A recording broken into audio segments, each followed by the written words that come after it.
गुड़िया, तुम ठीक हो गई गुड़िया, सब ठीक हो गया। तुम ठीक हो गई गुड़िया।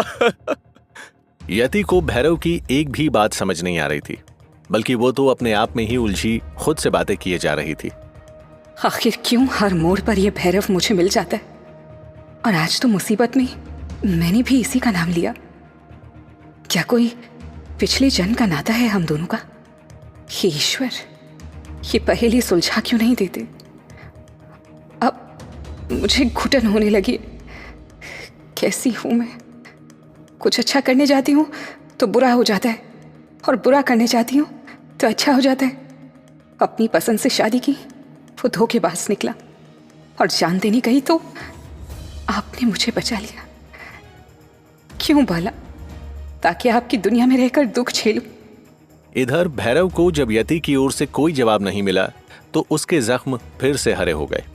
एक पल को जो उसे खुशी और उम्मीद मिली थी, वो अगले ही पल टूट गई थी। भैरव ने देखा कि वो डरी सहमी सी दोनों घुटनों पर अपनी ठोड़ी रखे उसकी तरफ देख रही थी। उसके ब्लाउज के दोनों बाजू फटे हुए थे। भैरव उसके पास आया और अपनी कमर में बांधा गमछा उसकी ओर बढ़ा दिया। ये लो, इससे अपने आप को अच्छी तरह ढक लो, तुम्हारे कपड़े फट गए हैं। यति ने ऊपर देखा कि भैरव गमछा उसकी तरफ किए, मगर अपनी नजरें दूसरी तरफ फेरे खड़ा था। कितना अच्छा ही है, मेरी तरफ देख भी नहीं रहा ठीक से। यति कुछ बोल क्यों नहीं रही है? इसने मुझे आवाज दी तो इसका मतलब हुआ कि इसे सब याद आ गया है। शायद हो सकता है सदमे में हो। मैंने मुसीबत के वक्त भैरव को पुकारा, पता नहीं क्यों और कैसे, मगर ये मेरे बारे में अब क्या सोच रहा होगा। बोलो मेरी गुड़िया, कुछ तो बोलो। मैं कितना बेताब था तुम्हारे मुंह से अपना नाम सुनने को। आज जब तुमने मुझे पुकारा तो मुझे लगा कि मेरी दुनिया मुझे वापस मिल गई। अब अपने भैरव को एक बार प्यार से गले लगा लो। आप क्या बोल रहे हैं? मुझे कुछ समझ में नहीं आ रहा। मैं खुद हैरान हूं कि मेरे मुंह से आपका नाम क्यों निकला। मेरी जान बचाने के लिए शुक्रिया। अगर आप समय पर नहीं आते तो पता नहीं आज क्या हो जाता। मैं खुद हैरान हूं। मतलब गुड़िया को कुछ याद नहीं आया है? मैं फालतू में उम्मीद कर बैठा। पता नहीं आपने मुझे अपने घर में कैद क्यों करके रखा था, पर अब थोड़ा थोड़ा समझने लगी हूं आपको। आप एक अच्छे इंसान हैं। तुम्हें कुछ याद हो न हो, फिर भी मैं तुम्हें यूं ही घंटों पास बैठकर देख सकता हूं। यति ने भैरव की ओर नजरें उठाईं। वो उसी को देख रहा था। दोनों की नजरें मिली तो यति के पूरे शरीर में सरसराहट सी महसूस हुई। उसके गालों पर हल्का गुलाबीपन आ गया। क्या जादू है इसकी नजर में? ऐसा लगता है कि मुझे अपनी ओर खींच रहा है। क्या कोई रिश्ता है इससे मेरा? हट, क्या सोचने लगी मैं? मेरा इससे रिश्ता कैसे हो सकता है? मैं हूं तो किसी और की पत्नी। मेरे मन में ऐसी बातें कैसे आ सकती हैं? इसका मतलब गुड़िया को कुछ याद नहीं आया है, पर वो मुझसे नाराज भी नहीं है। अब मुसीबत की घड़ी में उसने मेरा नाम लिया। न जाने ये बात किस ओर इशारा कर रही है, लेकिन मुझे शांत रहना होगा। अच्छे काम में समय तो लगता ही है। अब मुझे गुड़िया से ऐसे बर्ताव करना है कि मैं उसके बारे में ज्यादा कुछ नहीं जानता। गुड़िया के मन में पुराने भैरव नहीं, इस भैरव के लिए प्यार जगाना होगा। अभी तुम कहाँ जाना चाहती हो? जी, मेरा मतलब है कि इस जंगल में तो शायद तुम रहोगी नहीं, तो कहाँ जाओगी? मैं तुम्हें छोड़ दूंगा। ये तो मैंने सोचा ही नहीं था। मैं जाऊंगी कहाँ? गुरुजी तो शायद आश्रम में रहने ही ना दे, और फिर वहां अर्नब के पहुंचने का खतरा भी होगा। बोलो गुड़िया, यहीं जंगल में रुकने का इरादा तो नहीं? तुम्हें रुकना है तो रुको, मैं जाता हूं। फिर मुझे जंगली जानवरों से बड़ा डर लगता है। भैरव की बात सुनकर पहले तो यति चौंक कर डर गई, पर जब भैरव के चेहरे पर शरारती भाव देखा तो हल्के से मुस्कुरा दी। उसके चेहरे पर फिर से गुलाबों ने दस्तक दे दी थी। यति को मुस्कुराता देख भैरव खुश हो गया था। मुस्कुराते हुए कितनी प्यारी लगती है गुड़िया। पता नहीं भगवान ने इसकी किस्मत में आंसू क्यों लिख दिए हैं, लेकिन मैं इस मुस्कान को बनाए रखने के लिए भगवान से भी लड़ जाऊंगा। लगता है यहाँ आसपास मोर है। भैरव जानता था कि यति को मोर बहुत पसंद है। वो पहले बारिश के समय में सिर्फ मोर को नाचते देखने के लिए दूर तक जाती थी। तुम्हें मोर पसंद है? पता नहीं मुझे मोर पसंद है या नहीं। हाँ, शायद पसंद है या शायद नहीं। तुम्हें मोर पसंद है ना यति? हाँ, हाँ हाँ, शायद, पता नहीं, मोर की आवाज सुनकर कुछ अजीब सा एहसास हुआ। भैरव समझ गया कि उसकी याददाश्त में धुंधली सी कुछ बातें हैं जरूर। तभी फिर से मोर की आवाज आई। क्या मैं मोर देख सकती हूँ? देख लेना, पर थोड़ी देर बाद। अभी ज्यादा दूर है, अगर पास आ जाए तो देख सकती हो।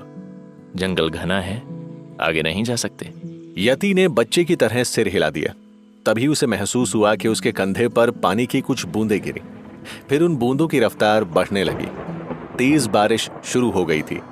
घने जंगल में भैरव और यति दोनों अब भीगने लगे। चलो उस पेड़ के नीचे चलो, वो ज्यादा घना है, हम भीगेंगे नहीं। यति चुपचाप उठकर चल दी। बारिश की रफ्तार बढ़ रही थी। भैरव ने यति का हाथ पकड़कर खींचा तो उसकी साड़ी एक कंटीले पौधे से उलझ गई और एक कांटा उसके पैरों में चुभ गया। ओह, कांटा चुभा है, तुम शांत रहो, मैं निकाल देता हूँ। दर्द हुआ मेरी गुड़िया को? यति उसकी तरफ हैरानी से देखने लगी। भैरव को अपनी गलती का एहसास हुआ। वो संभल कर फिर से बोला, ओह, ज्यादा दर्द तो नहीं हो रहा ना? ये कहते हुए भैरव ने उसे अपनी गोद में उठा लिया। यति के दिल की धड़कनें बढ़ गईं।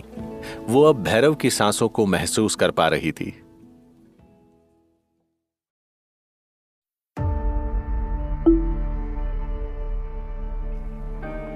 इस घनघोर बारिश और घने जंगल के बीच भी मुझे इसके साथ इतना सुकून क्यों मिल रहा है?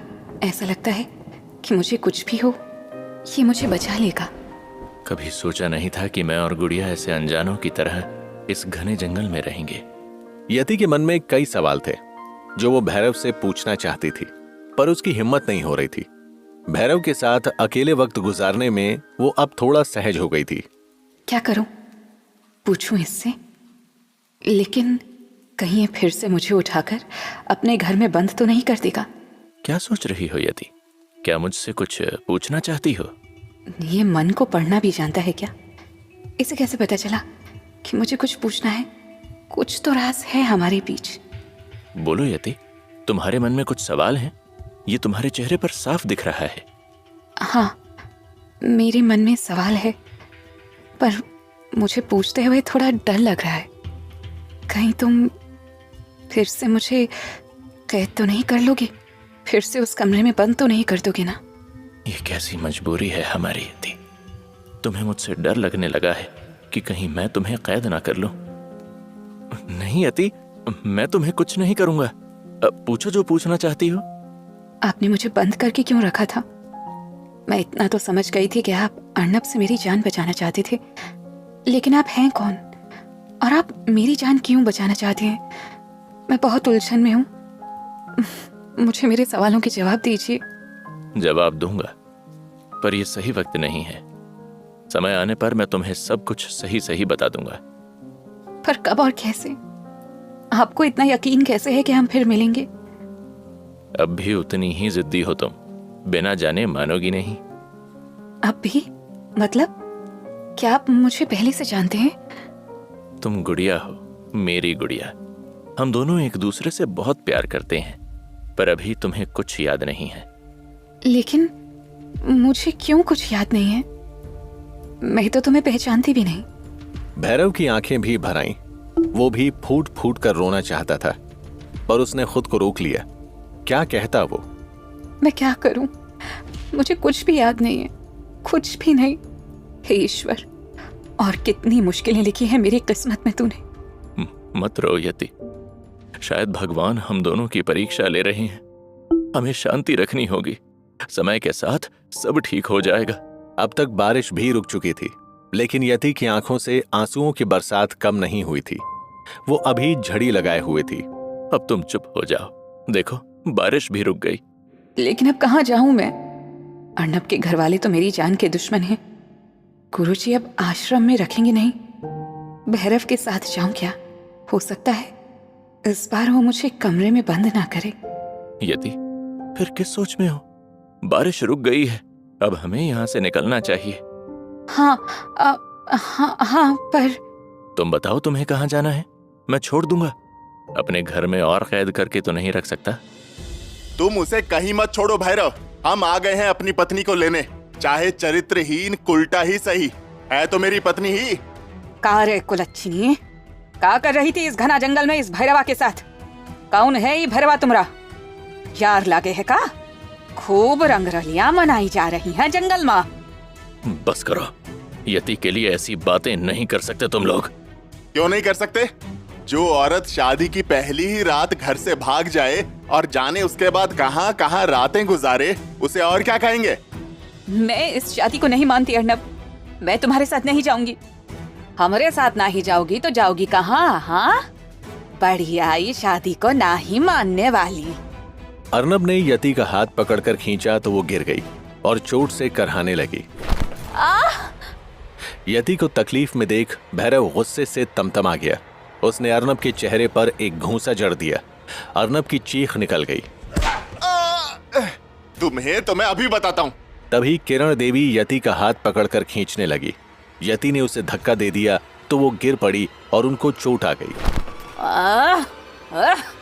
कुतिया कहीं की, हमको धक्का देती है किरण देवी को।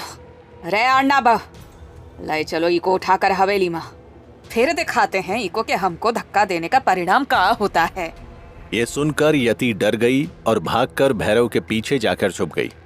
कांपते हुए उसने भैरव की कलाई पकड़ ली, जिससे भैरव के शरीर में जैसे करंट दौड़ गया।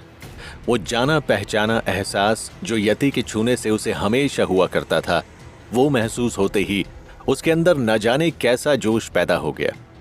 मेरी गुड़िया मुझ पर भरोसा करने लगी है। मेरी गुड़िया। भैरव ने दोगुने जोश और ताकत से अर्नब के चेहरे पर अपने गीले मजबूत जूते से वार किया। अर्नब वहीं गिर गया। बस अब बहुत हुई गवाह। भैरव, अब तो मैं तुम्हें छोड़ूंगा नहीं। ये कहते हुए अर्नब ने बंदूक निकालकर फायर कर दिया। भैरव ने यति को पकड़ते हुए बचाने की कोशिश की। अर्नब का निशाना चूक गया था और गोली पेड़ में लगी थी। यति ये सब देखकर बहुत डर गई। उसने भैरव को कसकर पकड़ लिया। भैरव को यति का यूं उसे पकड़ना अच्छा लग रहा था और वो भावुक हो रहा था। डरो मत यति, मैं तुम्हारे पास हूं। तभी अर्नब ने फिर से फायर किया, जिससे बचकर वो दोनों भाग निकले। गोली जाकर किरण देवी को लग गई। अर्नब! अर्नब लगातार गोली चला रहा था और तभी दूसरी गोली जाकर भैरव के पैर पर लगी। वो लड़खड़ाकर वहीं गिर गया।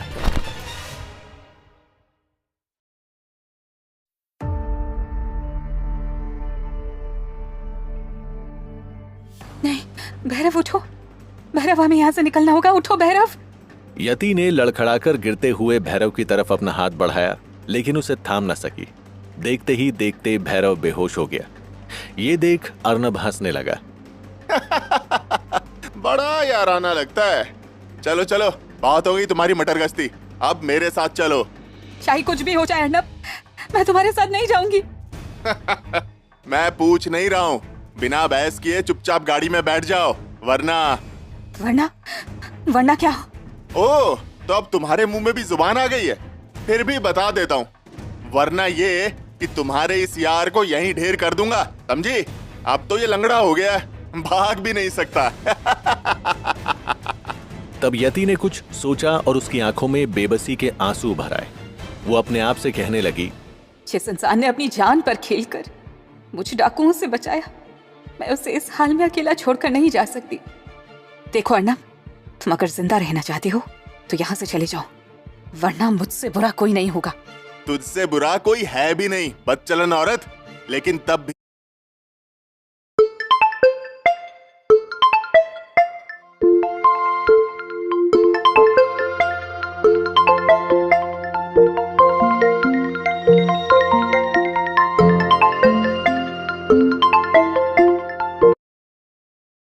जीते जीत होगा। तुझसे बुरा कोई है भी नहीं, बदचलन औरत। लेकिन तब भी मैं तुझे अपने साथ लेकर ही जाऊंगा। ये तुम्हारी गलतफहमी है अर्नब। मैं जीते जी तुम्हारे साथ नहीं जाऊंगी। कोई बात नहीं, मरने के बाद तो जाओगी ना, यही सही। कहते हुए उसने अपनी बंदूक से एक बार और फायर कर दिया, लेकिन यह फायर सिर्फ यति को डराने के लिए था और यति बुरी तरह से कांप भी गई। उसने अपने दोनों हाथ अपने कानों पर रखकर आंखें बंद कर ली। इसके बाद अर्नब यति के पास आया और उसका हाथ पकड़कर कहने लगा, चल मेरे साथ, तेरी अकल ठिकाने लगाता हूँ। कमीने, छोड़ दे मुझे, छोड़ दे। बचाओ। लेकिन अर्नब उसे घसीटते हुए अपनी गाड़ी के पास ले गया। इसी गुत्थम गुत्था में यति को अर्नब की पिस्तौल छू गई।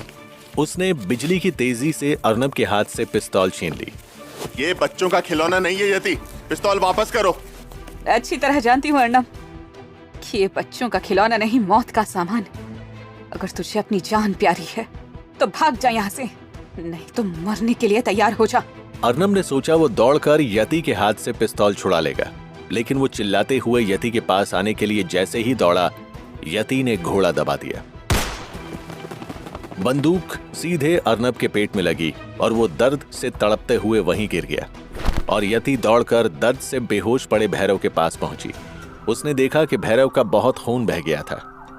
वो अपना दुपट्टा फाड़कर भैरव के जख्म पर बांध ही रही थी कि तभी वहां पुलिस की गाड़ी और एम्बुलेंस आ गई। पुलिस ने भैरव और अर्नब दोनों को हवलदार के साथ एम्बुलेंस में अस्पताल भिजवा दिया और यति को अपने साथ थाने ले गए। कुछ दिन तक यति को कैद में रखा गया। आज कुछ दिन बाद अदालत में सुनवाई थी।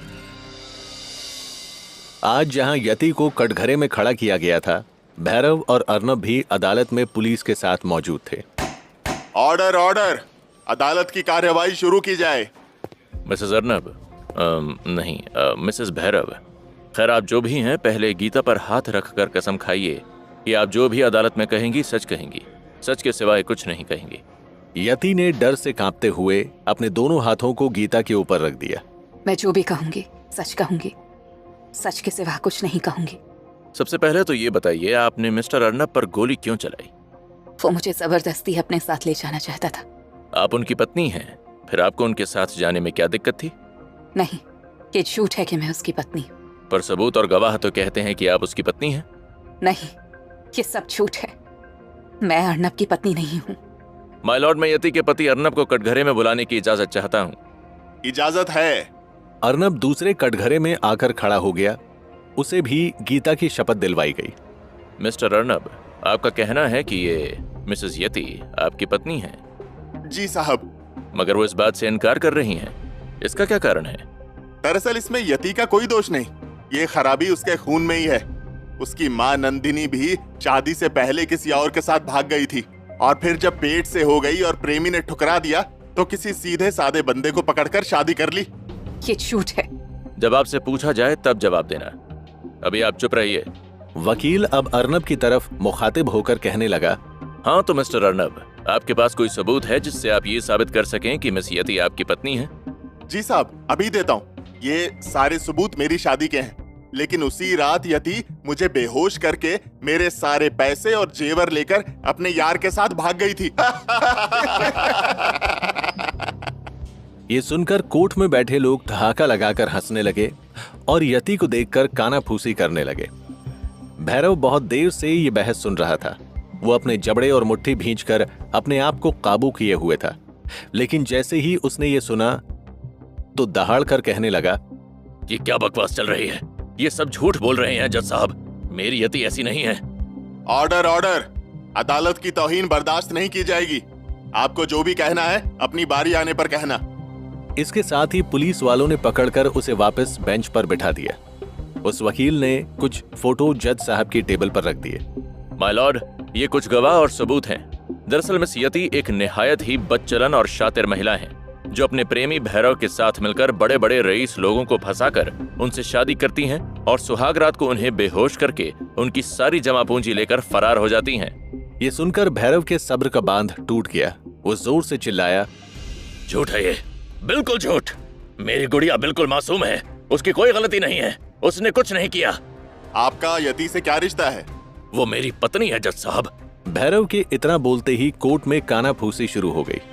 जज ने यति की तरफ देखा तो यति हैरानी के साथ भैरव की तरफ बड़ी बड़ी आंखों को गोल गोल घुमाते हुए देख रही थी। जज ने अपना रुख यति की तरफ किया। इस बारे में आप क्या कहना चाहेंगी? क्या ये आपके लिए जो भी कह रहे हैं वो सच है? मैं नहीं जानती इनको। आप इस बात से ही अंदाजा लगा सकते हैं जज साहब कि इस औरत का कैरेक्टर क्या है। कमीने, बंद कर अपना मुंह। जज साहब, ये आदमी बकवास कर रहा है। मेरी गुड़िया बिल्कुल मासूम है। इस समय वो अपने होश में नहीं है। लेकिन मेरे पास भी मेरी शादी के सबूत हैं, वो मैं दे सकता हूँ। मेरे पास गवाह हैं जो मेरी शादी के वक्त मौजूद थे। फिर कोर्ट ने भैरव को अपने गवाह पेश करने का मौका दिया, लेकिन किरण देवी ने न केवल पुलिस, वकील और जज को खरीदा था, बल्कि वो गवाह भी खरीद चुकी थी और भैरव अपने हक में कोई सबूत नहीं दे पाया। झूठ का बना हुआ जाल है। ये सब इस किरण देवी की करतूत है। ये बहुत शातिर है, इसने सबको खरीद लिया है। ये सब कुछ बर्बाद कर देगी जज साहब। अगर आपको किसी को सजा देनी है तो इस किरण देवी को और इसके पालतू पिल्ले अर्नब को दीजिए। अदालत में भैरव जोर जोर से चीख रहा था। तभी 2 पुलिस वालों ने भैरव को पकड़कर बैठा दिया। इधर अब यति का मानसिक संतुलन बिगड़ रहा था और वो जोर जोर से चिल्लाकर अपने बाल नोचने लगी, कटघरे के ऊपर अपना सिर पटकने लगी। तब जज ने अपना फैसला सुना दिया। तमाम गवाहों और सबूतों की बिना पर अदालत इस नतीजे पर पहुंची है कि हालांकि यति एक निहायत ही फ्रॉड और शातिर महिला हैं, जो लोगों से शादी करके सुहागरात को उन्हें बेहोश करके उनकी सारी जमा पूंजी लेकर फरार हो जाती हैं, लेकिन इस समय उनका मानसिक संतुलन सामान्य नहीं है। इसलिए उन्हें पागल खाने ले जाकर उचित इलाज उपलब्ध कराए जाने का आदेश दिया जाता है एवं उनके प्रेमी भैरव के खिलाफ कोई सबूत नहीं पाए जाने पर उन्हें जमानत पर छोड़ा जाता है। मिस्टर अर्नब के साथ अदालत को सहानुभूति है, उन्हें बाइज्जत बरी किया जाता है। सभी लोग अदालत के मैदान में इकट्ठे हुए, जहां यति को पागल खाने ले जाने के लिए एम्बुलेंस पहुंची।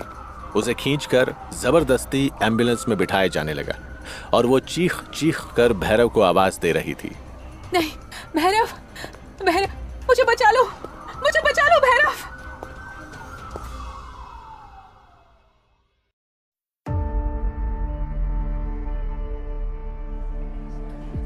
भैरव, तुम कहाँ हो? मुझे ये लोग मार देंगे, मेरी मदद करो। भैरव की आंखों के सामने यति को खींचकर पागल खाने ले जाया जा रहा था। वो चीख रही थी, रो रही थी और भैरव अपनी मुट्ठियां भींचे बस बेबसी से उसे जाते हुए देख रहा था। देखते ही देखते उसे वैन में ठूंस दिया गया। बेबस भैरव की आंखें बह जाने को बेताब थीं। वो थके कदमों से चलने लगा। तभी अर्नब उसके सामने आया। बहुत अफसोस हो रहा है यति को इस हालत में देखकर, लेकिन क्या कर सकते हैं, किस्मत को यही मंजूर था। भैरव ने नफरत से अर्नब की ओर देखा। उसकी आंखें आंसुओं में डूबी थीं, लेकिन उसने अर्नब को कुछ नहीं कहा। वो सीधे कोर्ट परिसर से बाहर निकल गया। भैरव का दिल टुकड़ों में बिखर गया था। वो बेसुध बस चले जा रहा था। यति की आखिरी झलक उसकी आंखों के सामने बार बार आ रही थी। कैसे रहेगी मेरी गुड़िया, कैसे सहन करेगी? मैं क्या करूं, क्या करूं? जी करता है इस दुनिया को आग लगा दूं। अपने ख्यालों में खोए भैरव को एहसास भी नहीं हुआ कि कुछ लोग उसके पीछे थे। तभी अचानक किसी ने पीछे से भैरव के सिर पर वार कर दिया। भैरव लड़खड़ाकर नीचे गिर गया। गुंडे उस पर लगातार लाठियां बरसाते रहे। भैरव जमीन पर पड़ा रहा। तभी वहां कार्तिक और समर्थ आ गए। हरामखोरों, अकेले ने हत्थे पर वार कर रहे हो? आओ मेरे सामने आओ, मैं देखता हूं तुम्हें। कार्तिक जैसे काल बन गया था। समर्थ ने पहली बार उसे इतने गुस्से में देखा था। गुंडे कुछ ही देर में डर से भाग खड़े हुए। समर्थ ने भैरव को थाम लिया। क्या हो गया है तुझे? तू इतना लाचार कैसे हो गया रे? किसी में जुर्रत नहीं कि कोई तुझे आंख उठाकर भी देख ले, और आज? भैरव समर्थ की गोद में सिर रखकर रोने लगा। कार्तिक ने भैरव को सहारा देकर जैसे तैसे उठाया। रोने से यति वापस नहीं आएगी। यूं कमजोर बनकर कैसे अपने प्यार को बचाओगे? क्या करूं कार्तिक, तू बता। वो उसे ले गए, सब कह रहे हैं मेरी गुड़िया पागल हो गई। वो पागल कैसे हो सकती है? तू बता, वो पागल है? बता, बोल, बता मुझे। ये दुनिया पागल है। तू घर चल, फिर सोचते हैं क्या करना है। कार्तिक और समर्थ ने भैरव को जीप में बिठाया और गांव की ओर निकल पड़े। शाम ढल गई थी। भैरव ने थके कदमों से महल में कदम रखा। कार्तिक और समर्थ उसके पीछे थे। भैरव सीधा उनके कमरे में घुस गया, जहां उसने यति को कैद किया था और अंदर से दरवाजा बंद कर लिया था। भैरव को अंदर बंद होता देख पूजा ने शंकित होकर कार्तिक की तरफ देखा। कार्तिक, मुझे डर लग रहा है, कहीं ऐसा तो नहीं कि भैरव खुद को नुकसान पहुंचा ले। तुम जाकर दरवाजा खुलवाओ। वो दरवाजा नहीं खोलेगा पूजा, उसे कुछ देर रोने दो। इतना कहकर कार्तिक वहां से चला गया, लेकिन पूजा का मन भैरव को लेकर बेचैन था। उसने भैरव की आंखों में दुख का सैलाब देखा था। वो खुद से कहने लगी, कुछ तो करना होगा, भैरव को इस सदमे से बाहर निकालना होगा, पर कैसे? तभी कुछ सोचते हुए उसके चेहरे पर मुस्कान आ गई। वो तेजी से अपने कमरे के अंदर गई और अपने बेटे नारायण को गोद में उठाकर वापस लाई। तू नारायण है ना मेरे लाल, तो आज अपने चाचा को टूटने से बचाने की जिम्मेदारी तेरी। पूजा ने अपने बेटे को भैरव के कमरे के बाहर जमीन पर लेटा दिया और खुद खंबे के पीछे छिपकर देखने लगी। थोड़ा रो ले मेरे लाल, तुझे तेरी माँ की कसम, इस घर के लिए थोड़ा रो ले। नारायण ने जैसे ही पूजा की बात सुन ली, अचानक वो जोर जोर से रोने लगा। अपनी माँ को माफ कर देना मेरे लाल, माफ कर देना। नारायण का रोना पूजा को तड़पा रहा था, लेकिन वो अपने मुंह में पल्लू ठूंसकर अपनी रुलाई रोके थी। तभी झटके से भैरव ने दरवाजा खोला।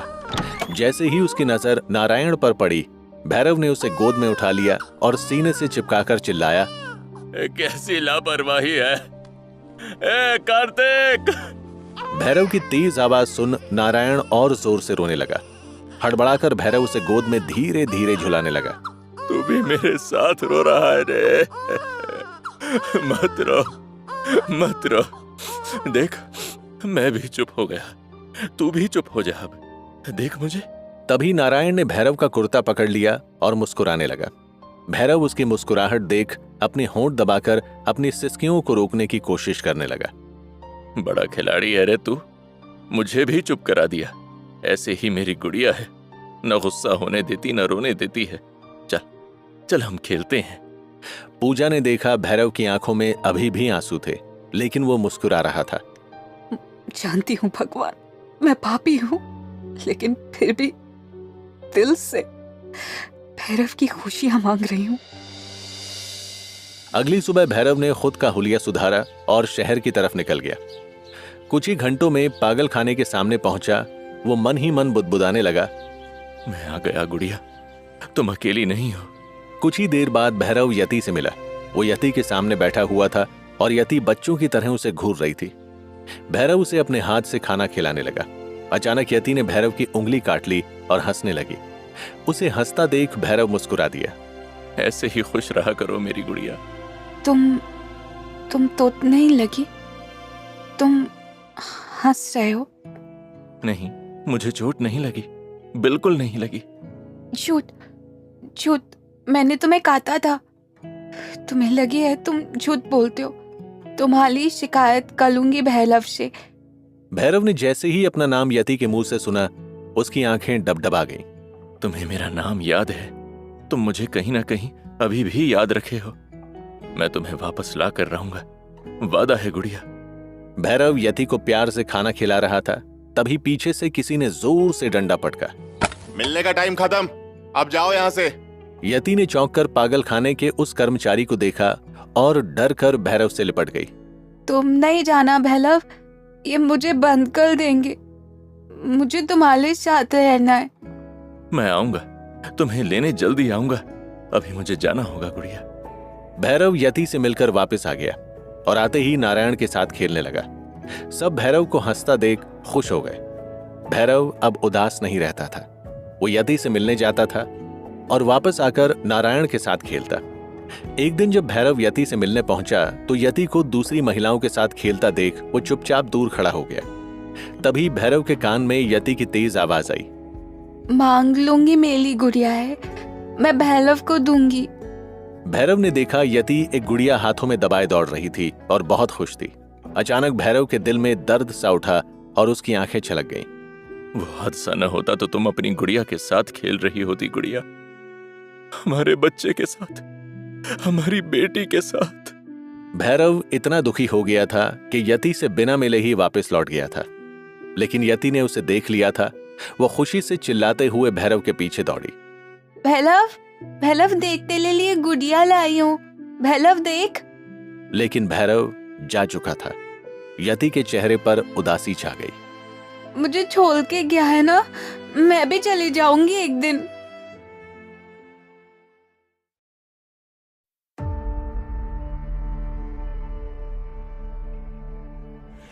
ए पगली, ये गुड़िया मेरी है, मुझे दे। भैरव के पागल खाने से जाते ही एक पागल औरत ने पीछे से आकर यति के बाल पकड़कर खींच दिए और उसकी गुड़िया झपटने लगी। नहीं नहीं, ये मेरी है, मैं नहीं दूंगी, मैं नहीं दूंगी। नहीं, ये मेरी है, मुझे दे दो। उस पागल औरत ने फिर से यति के बाल पकड़कर खींचे तो यति जमीन पर गिर पड़ी। उसके सिर और माथे पर चोट लग गई, खून भी बहने लगा। यति दर्द से रोने लगी। मुझे तोत लग गई, खून भी बहला है। तभी पागल खाने के स्टाफ दौड़ते हुए वहां पहुंचे। ए पगलियों, क्या कर रही हो? घायल कर दिया। यार, इन पागलों को संभालना भी बहुत कठिन काम है। जब देखो तब लड़ते रहते हैं। दोनों स्टाफ ने मिलकर यति को उस दूसरी पागल औरत से छुड़ाया और यति की मरहम पट्टी की। इसके बाद यति अपनी गुड़िया से बात करने लगी। कल पहला वायदा ना, मैं जब बताऊंगी। उसने मुझे मारा, वो गंदी है, तुम तो अच्छी हो ना। ये कहते हुए उसने गुड़िया को गले से लगा लिया। इधर भैरव अपने रूम के बाथरूम में जोर जोर से रो रहा था। गुड़िया, मेरी गुड़िया, क्या हालत हो गई है तुम्हारी।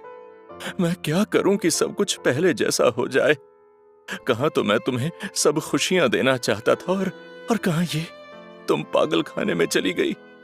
मैंने सोचा था कि तुम्हें अपने घर लाऊंगा और धीरे धीरे सब ठीक कर दूंगा, पर नियति ने हमारे लिए कुछ और रच रखा था। भैरव लगातार रोए जा रहा था। पूजा ने भैरव को आते हुए देख लिया था। वो जानती थी कि भैरव परेशान है, इसीलिए कुछ नहीं पूछा। क्या करूं? कुछ पूछूं इनसे यति के बारे में? पूजा कुछ देर अनमनी सी खड़ी रही, फिर भैरव के कमरे का दरवाजा खटखटाया। भैरव, भैरव। भैरव पूजा की आवाज सुन थोड़ा सहम गया। उसने अपने आप को संभाला।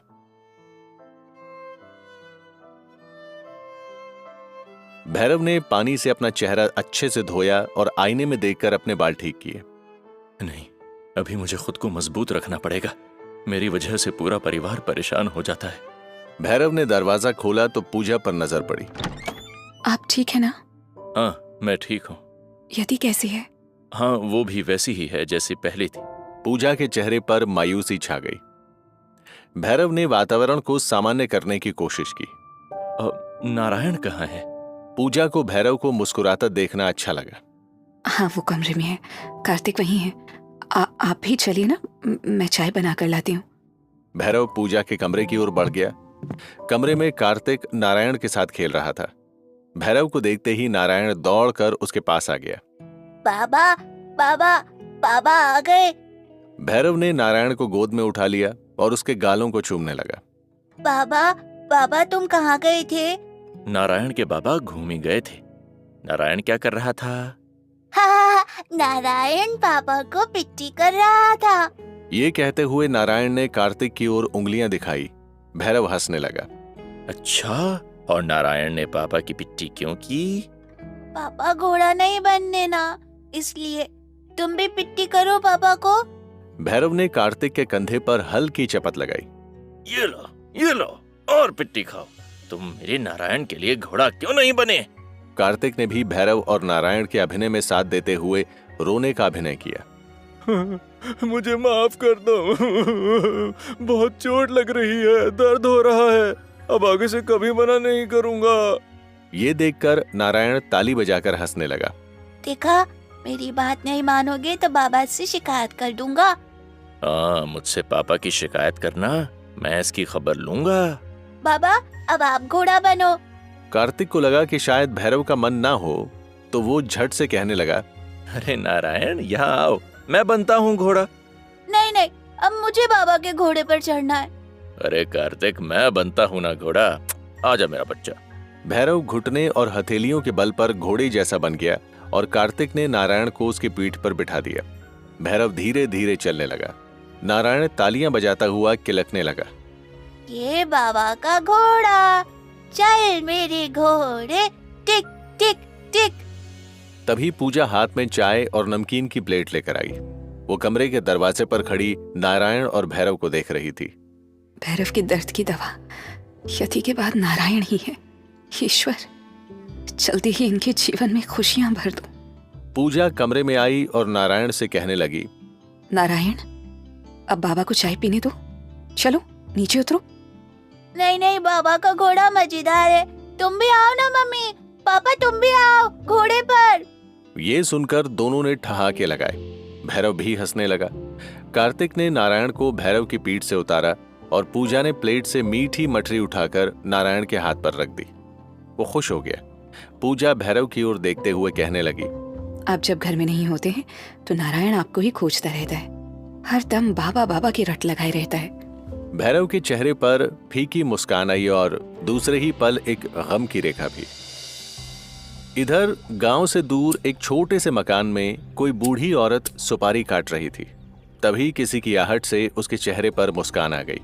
आओ अर्नब, का खबर लाए हो अपनी मेहरारू की? पागल खाने में ठीक तो है ना वो? अर्नब धीरे धीरे उस बूढ़ी औरत के सामने खड़ा हो गया। आपके रहते हमारी मेहरारू को तकलीफ कैसे हो सकती है मालकिन? आज तो अच्छी सेवा करवाई है उसकी। अर्नब के सामने एक किरण देवी बैठी थी, जिसकी आंखों में आज भी वही नफरत थी जो पहले थी। वो दांत चबाते हुए कहने लगी, अब है तो शुरुआत है वो की सेवा की। रे आगे आगे देखो क्या करेंगे हम। किरण देवी ने सुपारी मुंह में डाल ली और ऐसे चबाने लगी जैसे किसी दुश्मन की हड्डी चबा रही हो। उसके दांतों की आवाज सन्नाटे में गूंजने लगी। अर्नब के चेहरे पर कमीनेपन की चमक बढ़ गई और वो मकान से बाहर आ गया। दूसरे दिन भैरव फिर से यति से मिलने पागल खाने पहुंचा तो उसने यति के सिर पर चोट देखी। ये कैसे हुआ गुड़िया? वो है ना, वो मेरी गुड़िया छीन ली थी और मुझे गिला दिया और पता खून भी निकला, बहुत छाला। यति की चोट देखकर भैरव तमतमा गया। उसने पागल खाने के स्टाफ को बुलाया। यही ध्यान रखते हैं आप लोग? कैसे लगी यति को चोट? आप लोग इतना ध्यान भी नहीं रख सकते? गुस्से से आग बबूला भैरव कुर्सियां तोड़ने लगा। एक स्टाफ मेंबर उसे रोकने आया तो उसके सिर पर कुर्सी से प्रहार कर दिया। स्टाफ का सिर फट गया। दूसरा स्टाफ मेंबर आया तो भैरव ने उसे जोर का धक्का दिया। वो दीवार से टकराकर गिरकर बेहोश हो गया। तभी इमरजेंसी अलार्म बजने लगा। सारे सिक्योरिटी स्टाफ जमा हो गए। ये पागल खाना है, पर तुम तो ठीक हो, ऐसी हरकतें क्यों कर रहे हो? लेकिन भैरव पर तो जैसे खून सवार हो गया था। यति के जख्म देखकर उसने हेड सिक्योरिटी के मुंह पर घूंसा जड़ दिया। यही सिक्योरिटी है तुम्हारी? तभी एक साथ 5 सिक्योरिटी स्टाफ ने मिलकर भैरव को पकड़ लिया और उसे काबू करने लगे। गुस्से गुस्से में भैरव ने उस पागल खाने की हालत खराब कर दी थी, जिस पर उसे जरा भी अफसोस नहीं था। स्टाफ मेंबर्स कंपकपाकर उसे देख रहे थे। दूसरे दिन भैरव को कोर्ट के सामने पेश किया गया और उसे 2 साल की सजा सुना दी गई। भैरव को जेल में भेज दिया गया। वो दिन रात यति को याद कर आंसू बहाता और उसके नाम का खत लिखता। मेरी प्यारी गुड़िया, मैं तुमसे बहुत बहुत बहुत ज्यादा प्यार करता हूं। मेरी दिल की खुशी और मन को सुकून सिर्फ तुमसे है। मैं आ रहा हूं गुड़िया, मैं बहुत जल्द तुम्हारे पास आ रहा हूं।